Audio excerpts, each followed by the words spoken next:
amazing. I think the first is you need to work, depending upon how well you want to do, and particularly if you're starting a company, you need to work super hard. So what does super hard mean? Well, when my brother and I were starting our first company, instead of getting an apartment, we just rented a small office and we slept on the couch. And we showered at the YMCA, and we're so hot up we had just one computer. So the website was up during the day, and I was coding at night, 7 days a week, all the time. And I sort of briefly had a girlfriend in that period, and in order to be with me, she had to sleep in the office. So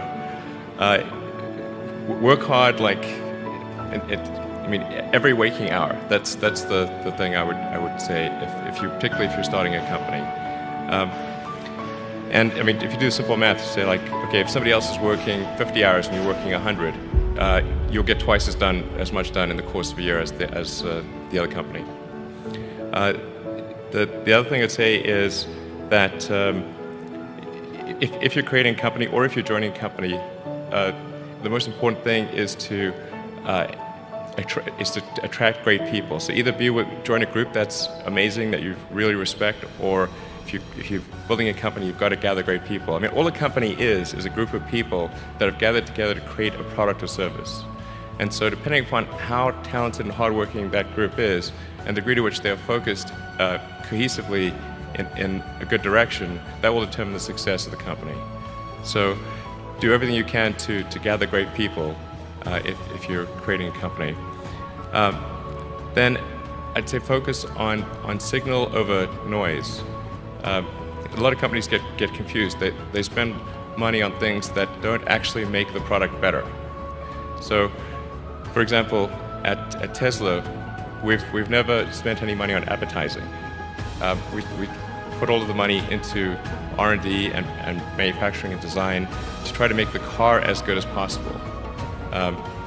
And I think that's the way to go. So, for any given company, just can keep thinking about, are these efforts that people are expending, are they resulting in a better product or service? And if they're not, stop those efforts.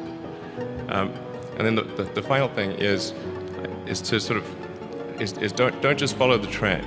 So you may have heard me say that it's good to think in terms of the physics approach, or first principles, which is, rather than reasoning by analogy, you boil things down to the most fundamental truths you can imagine, and you reason up from there. And this is a good way to figure out if something really makes sense, or if it's just what everybody else is doing.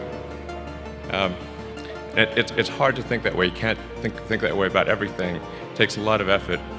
But if you're trying to do something new, it's the best way to think. And that framework was developed by physicists to figure out counterintuitive things like quantum mechanics. So it's really a powerful method. Anyway, so that's, and then I think that the final thing I would encourage you to do is, now is the time to take risk. You don't have, you don't have kids.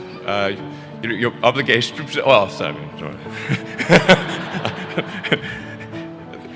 Probably don't have kids.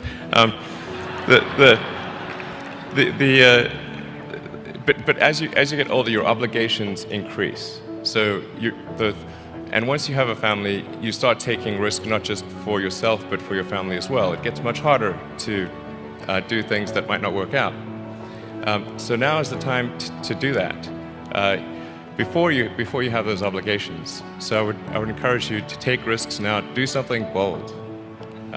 You won't regret it.